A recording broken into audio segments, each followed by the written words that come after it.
uso urbanístico masificado en el pasado, entorno degradado, negocio inmobiliario.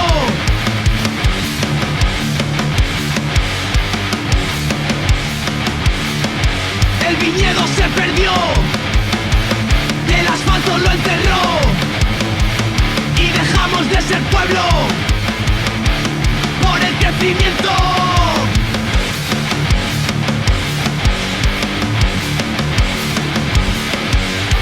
Un estigma que nos pesa, considerados ciudadanos de tercera.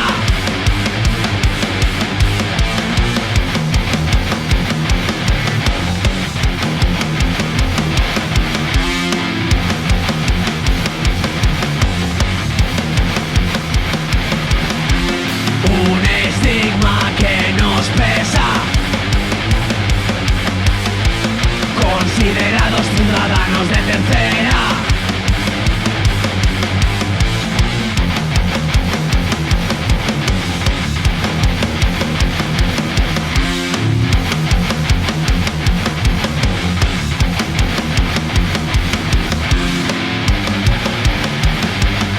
Un barrio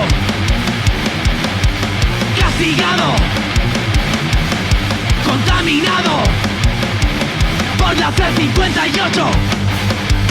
El soterramiento, un objetivo claro, muy reivindicado, un sueño no cumplido. Un barrio abandonado, alejado, olvidado, en tierra de nadie. Se siente su gente, separados por un puente que desune y divide.